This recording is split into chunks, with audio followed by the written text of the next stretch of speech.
का नारा है, देश हमारा है। जय जोहार का नारा है। दो हाथ ऊंचा करके जय जोहार का नारा है, देश हमारा है। जय जोहार का नारा है, देश हमारा है। जय जोहार का नारा है, देश हमारा है। यह नारा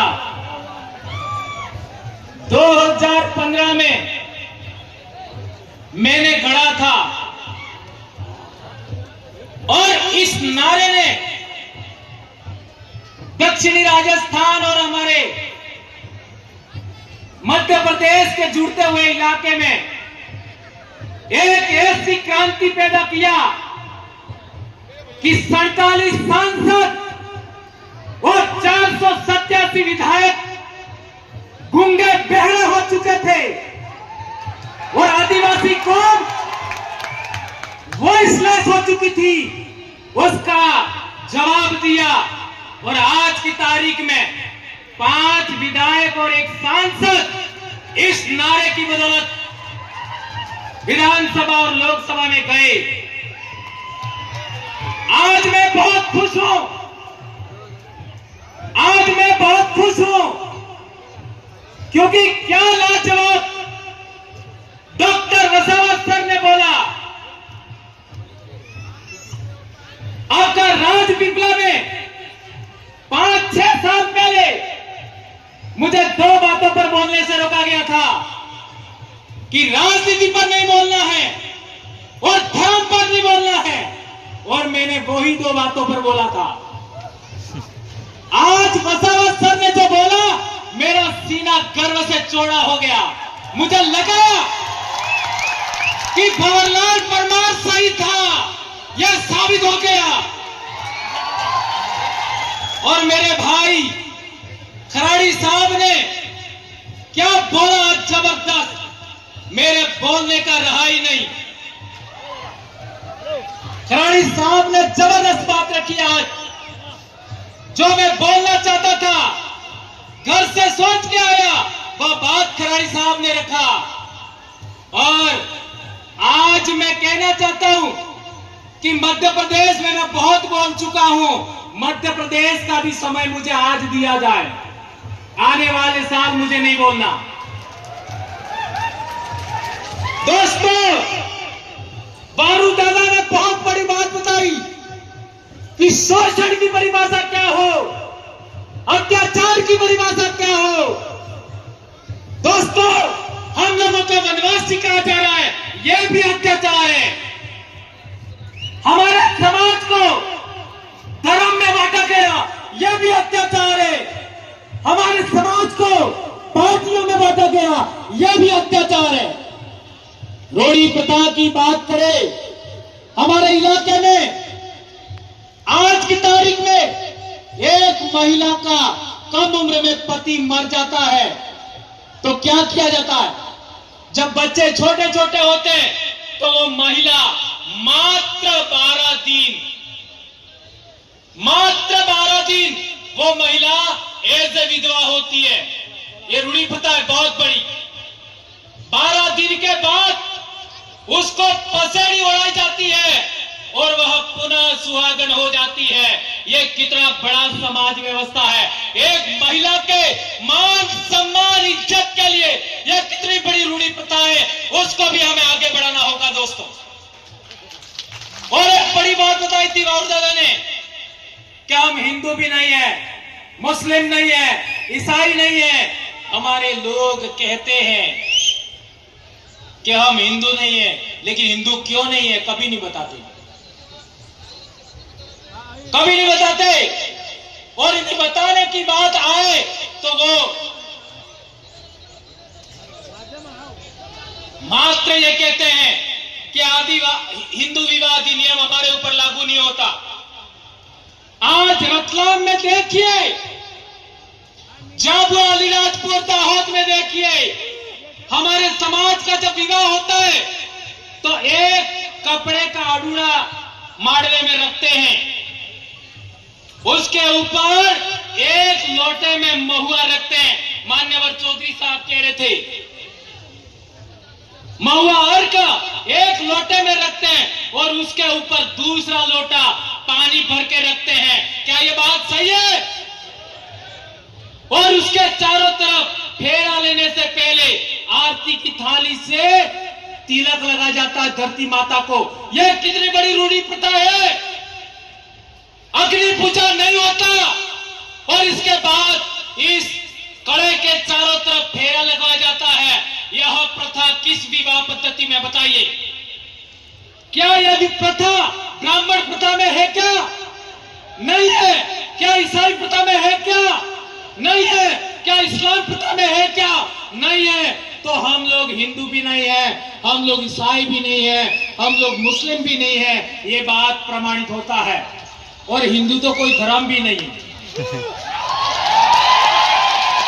ब्राह्मण धर्म को हिंदू धर्म कहते हैं। ये बात समझना है तो हम लोगों को जबलपुर हाई कोर्ट का जजमेंट पढ़ना होगा। एक धर्म क्या होता है उसके लिए 4 बड़ी बातें हैं। एक, जो वर्ण व्यवस्था है वो धर्म है, और दूसरा प्रायश्चित होता है वो धर्म है, और तीसरा बात है कि हमारा जो क्या कहते हैं आपका पूजा पद्धति का आधार है वो धर्म है। तो हमारे समाज की व्यवस्था के अंदर वर्ण व्यवस्था नहीं होता। ये सुप्रीम कोर्ट ने बोला है, आपका जबलपुर हाई कोर्ट ने बोला। जो लोग आपका वेद से संचालित नहीं होते, जो रामायण महाभारत से संचालित नहीं होते, जो पुराण से संचालित नहीं होते, जो वर्ण व्यवस्था से संचालित नहीं होते, वे लोग अपनी रूढ़ी प्रथा से, अपने कस्टम से संचालित होते हैं। वो आदिवासी है, वो किसी भी धर्म में नहीं आते। ये जजमेंट में कहा गया है। आज तक हम लोगों को किसी ने नहीं बताया। और एक बड़ी बात, नंदा ताई, आज इनका सम्मान हुआ। नंदा ताई के जजमेंट में कहा गया है अबोरिजिन्स और शेड्यूल ट्राइब, यानी शेड्यूल ट्राइब का मतलब हुआ अबोरिजिन, अबोरिजिन और शेड्यूल ट्राइब, और ब्रैकेट में आदिवासी लिखा है। तो जो लोग हमको वनवासी कहते हैं वो लोग कंटेम्प्ट ऑफ कोर्ट कर रहे हैं। हमें केस किया जाना चाहिए। कौन माइका लाल इसके लिए तैयार है? हाथ ऊंचा करो। ये कंटेम्प्ट ऑफ कोर्ट का आपका केस किया जाना चाहिए। तो मैं मानूंगा कि नंदाबाई के साथ आपका न्याय हुआ। एक और बड़ी बात, हमारे बहुत सारे बड़े वक्ताओं ने बात रखा। एक बात आई थी बिल प्रदेश, तो कई लोग मेरा विरोध करते थे। 2015 में मैंने एक आपका व्हाट्सएप पर ग्रुप बना दिया बिल प्रदेश, और वो भी रेवा काठा डायरेक्टरी। मैं पैदाइशी मानगढ़ आंदोलन की देन हूं। ये खराड़ी साहब पैदाइशी मानगढ़ आंदोलन की देन है। और ये आपका जितना भी दक्षिणी राजस्थान और उत्तरी गुजरात का आदिवासी है, उत्तरी मध्य प्रदेश का आदिवासी है, मानगढ़ आंदोलन की पैदाइश है। उस मानगढ़ आंदोलन का सबसे बड़ा उद्देश्य था भील राज कायम करना। और ये बात गोविंद गुरु के इतिहास में लिखी हुई थी। उसी को आधार मान करके मैंने बिल प्रदेश व्हाट्सएप ग्रुप बनाया। बहुत लड़ाई हुआ, लेकिन लड़ते लड़ते हम लोगों ने आज पूरे इलाके के अंदर ये बात फैलाने में कामयाब हुए। आज मेरे छोटे भाई चेतर वसावा ने बोला, आपने कितना इस्तकबाल किया। मेरे छोटे भाई जय कृष्ण पटेल ने बोला, कितना बड़ा आपने इस्तकबाल किया। और हमारे डामोर सर ने भी बात किया, आप लोगों ने उनको सर आंखों पे रखा। ये बात हम लोगों को आगे बढ़ाना है। लेकिन मेरा भील प्रदेश क्या है? मेरा भील प्रदेश एक राज्य से भी बड़ा है। मेरा भील प्रदेश का मतलब है जहां जहां भील राजा हुआ करते थे वो सारी जमीन भील आदिवासियों की है। ये आदिवासियों के जाल जंगल जमीन की लड़ाई है। ये है भील प्रदेश मेरे लिए। भील प्रदेश का मतलब जहां जहां हमारा बाप दादा राजा महाराजा थे वो सारी जमीन हमारी है, चाहे वो आज की तारीख में कोई भी बैठा है। और एक बड़ी बात, हमारे लोग जो संसद में और विधानसभा में गए हैं वे लोग जब हमारे समाज की एट्रोसिटी होती है, हमारे समाज का मर्डर हो जाता है, हमारे समाज के गांव उजाड़ दिए जाते हैं, हमारे समाज का पेशाब कर दिया जाता है मुंह पर, तब भी मुंह नहीं खोलते। उसका कारण क्या? ये बात मात्र बच गई थी वो सर की स्पीच में, तो हमें जनप्रतिनिधि सिलेक्शन प्रणाली लागू करना होगा। जनप्रतिनिधि सिलेक्शन प्रणाली का मतलब क्या है? एक विधानसभा के अंदर करीब 500 लोग वोट करेंगे, जो जीतेगा वो चुनाव लड़ेगा, बात खत्म। एक लोकसभा में 700 लोग सभी गांवों के वोट करेंगे और जो जीता वो चुनाव लड़ेगा, बात खत्म। यह है जनप्रतिनिधि सिलेक्शन प्रणाली। इसी के आधार पर हमारे लोग आगे बढ़ रहे हैं। और एक बड़ी बात कि ये लोग नहीं बोलते हैं, तो क्यों नहीं बोलते हैं? तो उनका सिलेक्शन उन लोगों ने किया है। इसलिए मैं कहना चाहता हूं, आदिवासी क्षेत्र से कांग्रेस भाजपा बाइकॉट। आदिवासियों की महाराष्ट्र में दूसरी पार्टी बनानी है, बनाओ। मध्य प्रदेश में बनानी है, बनाओ। गुजरात में बनानी है, बनाओ। जितनी बनानी है बनाओ, लेकिन आपका कोऑर्डिनेशन करना, अलायंस करना, लेकिन कांग्रेस भाजपा बाइकॉट, खत्म, टाटा बाय बाय। इसी तरीके से आदिवासी एकता कायम करना चाहते हो, रूढ़ी प्रथा बचाना चाहते हो, संस्कृति बचाना चाहते हो, तो तीनों धर्मों को भी बायकॉट करना होगा। प्रकृति धर्म, आदिवासी धर्म, जो कहना कहो, इंडिजिनस धर्म, ट्राइबल रिलीजन 1931 में था, पुनः लागू करो। जो करना है करो, जो राय बनती है करो, लेकिन इनको आउट करना होगा। और ज्यादा नहीं तो इस दिमाग से तो आउट करो। है मान्यवर चौधरी सर कह रहे थे, मेरी बेटी एमबीबीएस कर रही है, मेरा बेटा एमबीबीएस कर रहा है, एक 9th क्लास में बेटा पढ़ रहा है, तीनों के सर्टिफिकेट के अंदर, स्कूल के अंदर आदिवासी लिखवाया मैंने। और मैंने नंदाबाई का रेफरेंस दिखा, वो कोर्ट में का जजमेंट लेके गया, ये आदिवासी लिखा है। और यदि आप नहीं लिखते हो, इस पर साइन करो, मैं आपके ऊपर कोर्ट ऑफ कंटेम्प्ट का केस ठोकूंगा। तो तहसीलदार भी डर गया और ये बात हो गया। एक अंतिम बात,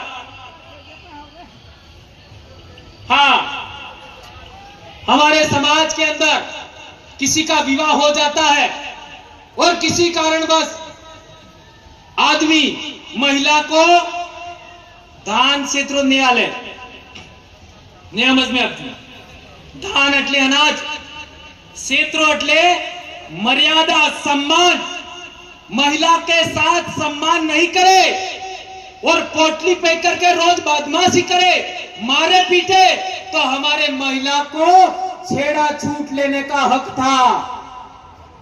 एम आई राइट? और छेड़ा छूट का मतलब तारे मारे मामलों खत्म। तने बीसी मળી सकी तो मने महे काढजो कोई। ये बहुत बड़ी बात है दोस्तों। ये हमारी विवाह पद्धति, हमारी पूजा पद्धति, हमारी रूढ़ी प्रथा, कस्टमरी लॉ के लिए बहुत बड़ी बात है। एक और बात, जो टाइगर प्रोजेक्ट के नाम पर हमारी जमीन छीनी गई, अभी पालकर को लेकर के जो हुआ, पिछली बार कालूराम दादा ने बोला था और अभी एक भाई ने भी, हमारे साथी ने बोला, पालकर में क्या क्या हुआ, स्टैच्यू ऑफ यूनिटी पर क्या क्या हुआ, आपका केवड़िया में आपका क्या क्या हुआ, हसदेव में क्या क्या हुआ, मणिपुर में क्या हुआ। हमारे लोगों को गुमान था हमारी राज्यपाल आदिवासी है, हमारे लोगों को गुमान था हमारी राष्ट्रपति आदिवासी है। क्या किया? सिफार। इसलिए मेरा विश्वास उठ गया है और मैं लंबे समय से कह रहा हूं, सरकार तेरी नौकरी लेना तो ले ले, मैं कभी चुनाव नहीं लड़ूंगा, लेकिन तुम्हारा बंदोबस्त करके छोड़ूंगा, नहीं छोड़ूंगा। और आदरणीय वसावा सर को भी कहना चाहता हूं, मैं जिंदगी में कभी चुनाव नहीं लड़ूंगा, लेकिन नेता पैदा करके छोड़ूंगा। मैं मेरे बाप की औलाद हूं, मैं मेरी मां की औलाद हूं और बाप की अकेली औलाद हूं मैं। और 2011 से इस बीमारी से पीड़ित हूं, फिर भी नहीं डरा मैं। कितना क्या क्या हुआ मेरे साथ, खराड़ी साहब को पूछ सकते हैं आप लोग। एपीओ किया, निलंबित किया, क्या कर लोगे? लाखों भंवरलाल परमार पैदा हो गए। धन्यवाद दोस्तों, आप लोगों ने मुझे इतना बेरहमी से सुना और संचालक भाइयों ने, मेरी बहनों ने, मेरे भाइयों ने और इतना मुझे समय दिया।